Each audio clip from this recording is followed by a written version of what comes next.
Je t'explique comment Mehdi a fui la Côte d'Ivoire. Moi, il t'explique. Mehdi travaillait, soi-disant, pour un cadre du RHDP. Il y a un vieux père qui se collait à lui comme un repéro et il essayait de faire croire que c'est son bon vieux père. C'est ça qu'il utilisait comme trafic d'influence pour essayer d'intimider certaines personnes, certaines petites filles. Mehdi lui fait la proposition d'aller se reposer dans son village à lui. C'est lui qui dit à Mehdi, tu n'iras pas chez moi. Parce que les choses qu'on te reproche, tu dois te rendre à la police. Voici comment la maman de Mehdi, c'est elle qui coordonne le départ de Mehdi. Mehdi porte cache-nez et sort. Dans les 3 jours que l'affaire a commencé, il doit quitter le pays automatiquement. Qui me donne l'information? Une collaboratrice de l'autorité qui travaille au RHDP là. C'est elle qui me donne l'information. Arrêtez de vous fatiguer. Mehdi au Mali. Et ils prennent une puce burkinabé pour essayer de créer ce qu'on appelle la dissuasion. Mais nous, on est engagé dans un combat. Si on vient dire, bon les gars, on va vous donner l'information, hein, Mehdi actuellement il est au Mali, on aurait dit quoi? Non, Makosso veut distraire l'opinion, il veut casser le combat parce que le combat était trop engagé. J'ai dit ça là, moi, il met ça de côté. Pour moi, là, Mehdi est là. Les autorités doivent vous prendre jusqu'à ce qu'on me reçoive en audience. Et c'est à l'audience qu'on me donne les informations. On me dit que depuis le temps, nous avons pris le soin de faire le checking sur son téléphone. On sait où il est. Et voici les dispositions qu'on a prises. Les dispositions qu'on a prises, moi, il n'y a pas le droit de parler de ça. Parce que la justice ne va pas jouer le gars. La justice ne va pas jouer un Mehdi. S'il a mis ses pieds en Côte d'Ivoire, même dans une frontière de la Côte d'Ivoire, on le prend. C'est les Maliens. C'est les Maliens. Voilà. Faut être voleur. Faut être tueur. Faut être maudit. Tant que tu es là enfant et que c'est la Côte d'Ivoire qui dit ça là, et ils te prennent, ils te protègent. Comme Mehdi a vu que le pétou des Maliens peut-être n'est pas doux, ou les Maliens sont trop intelligents pour tomber dans son piège, voici comment il décide de lancer ce qu'on appelle opération manipulation et division de l'opinion publique. Le mouvement n'a pas pris. Il y a des hier. Pour Mehdi, matin là, tout le monde s'est divisé. Peut-être qu'il a raison, peut-être qu'il n'a pas raison. L'opinion est restée ferme. Mehdi, c'est un maudit. Mado vient de se déclarer la plus grande bouclée bordel de l'histoire de TikTok. Mado veut Mougou avec Mehdi. Je vous écrivez, regardez ça. Mado, là, regardez bien ses jeux. Parce qu'une femme comme Mado, quel homme métis peut tomber amoureux d'elle? Personne. Elle n'a pas la forme, elle n'a pas la taille, elle n'a pas l'éloquence, elle n'a pas la prestance pour qu'un homme sérieux puisse tomber amoureux d'elle. Ce n'est que des petits drogués, les vendeurs de Cali au niveau de la France qui peuvent prendre une telle femme. Donc qu'est-ce qu'elle doit faire? Elle doit maintenant se donner un nom pour que Mehdi lui donne un coup. C'est à cause d'un coup de Mehdi là qu'on voit que Mad est zélé comme ça. C'est à cause d'un coup de Mehdi. Que vous êtes en train de lutter. C'est un coup de Mehdi là que Kola cherche. Mais c'est la malédiction. Allons plus loin. Il y a une fille qu'on appelle Jessica là. Tu te rappelles d'elle, non? On dit non, elle était amie de Mehdi. Pourquoi elle est parlé avec Mehdi? Qu'est-ce qu'il prouve? Mais nous, on est choqués de constater que ceux-là même qui nous ont amené le combat, qui nous ont mis détents, qui après ont voulu utiliser ce combat pour une soi-disant visibilité, étaient en contact avec Mehdi. Pour quelle intention? Non, pour connaître sa position, je ne crois pas. C'est faux. Je vais vous démontrer pourquoi c'est faux.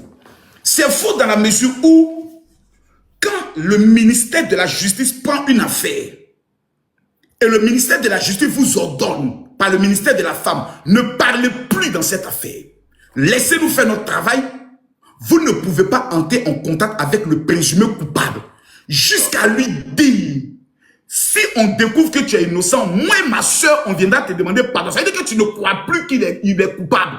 Ça veut dire que tu doutes même de la parole des victimes. Tout ce qu'on nous raconte après, ce n'est que de la manipulation.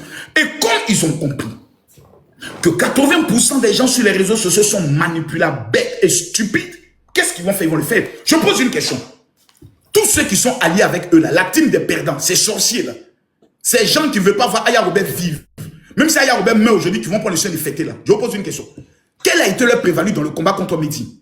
Montez-moi une seule vidéo où ils sont en train de mener le combat contre Mehdi. Mais ils n'ont rien fait, mon Dieu. Ils n'ont rien fait. Ils se sont assis, ils ont observé, ils se sont dit, on va voir comment ils vont se casser la tête. Ils priaient Dieu pour ne pas qu'on attrape Mehdi.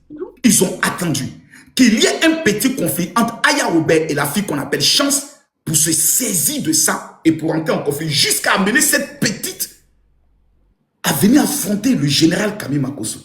Dans une éloquence, moi,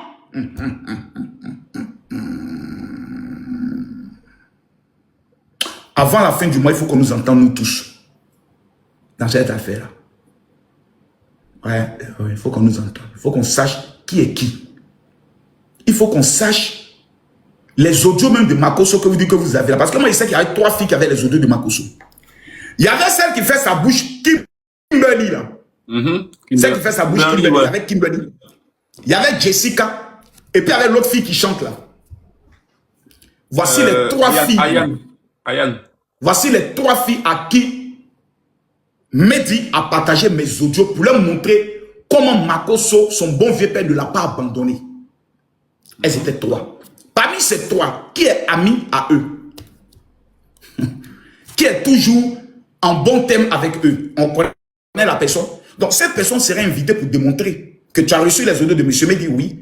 Concernant M. Makosso, oui. À qui vous l'avez envoyé? C'est une question qui sera tellement simple. Pour comprendre un temps soit peu, d'où part la manipulation. Pire encore, vous avez composé avec un Burkinabé vivant aux États-Unis, allié et défenseur de Ibrahim Traoré. Il fait partie de la BIRC. Merci bien. Il fait partie de la BIRC. Le gars qui est aux États-Unis, là, il travaille pour la communication d'Ibrahim Traoré. Moi, je travaille pour la communication de mon pays, la Côte d'Ivoire. Donc lui et moi, on est ennemis jusqu'à vie. Vous avez travaillé avec lui. Vous allez expliquer aux autorités de la Côte d'Ivoire quelle est votre participation dans la déstabilisation de la Côte d'Ivoire en essayant de neutraliser Kami Makosso, le présentant comme quelqu'un de non crédible, allié d'un violeur. Parce qu'en présentant Makosso comme étant l'ami de Mehdi, vous voulez le décrédibiliser. Vous voulez l'amener à ce qu'il ne soit même plus crédible aux yeux du monde. On a besoin de Makosso pour défendre l'image du pays. Donc vous devez expliquer ça. Vous êtes allé où? Pourquoi vous avez composé le monsieur? Parce que pour vous, c'est un jeu, c'est un buzz. On est dans l'amusement et autres. Et si on ne frappe pas comme ça, ça va donner la liberté aux petits chientons, de pouvoir penser qu'ils sont grands dans le pays. Il y a autre une chose. Ceux qui souvent s'asseyent et rêvent en disant non, Makosso, pourquoi les autorités ne l'interpellent pas là? C'est dans vos songes et dans vos rêves qu'on viendra l'interpeller. Il répond encore, faites la capture puis gardez. Ceux qui prient et qui font les palais pour dire pourquoi les autorités n'interpellent pas Makosso là, c'est dans vos rêves, c'est dans vos songes qu'on viendra l'interpeller. Tant que Makosso ne commet pas une infraction pénale devant la loi avec un plaignant reconnu, des victimes reconnues, vos opinions, vos avis, vos panels, vos souhaits ne seront jamais pris en compte par les autorités de ce pays. Parce que entre vous et Makosso, si les autorités doivent choisir, ils ont déjà choisi un camp. Makosso est plus utile pour la Côte d'Ivoire que vous, sur tous les plans. Mais on va aller en profondeur. L'histoire de Mehdi là, j'aimerais m'adresser aux internautes. Ne soyez pas distraits. Je répète ce que j'ai dit. Ne soyez pas distraits. Mehdi est dans un schéma. Le pétou bien tendre des Ivoiriennes. La saveur du clitoris ivoirienne. Tout le monde rêve d'avoir une Ivoirienne dans son lit. Elles ont la compétence au lit. Elles ont la propriété qui va avec. Elles ont l'éloquence. Elles ont le coup de rein. Elles ont la jonction. Elles ont le pivot. Elles ont les amortisseurs qu'il faut. Le pété n'a pas ça au Mali. Mali là, c'est voile. Allah wakma bilan waina maïla pour manipuler dans ça là. Damien, pour enlever caleçon d'une femme voilée.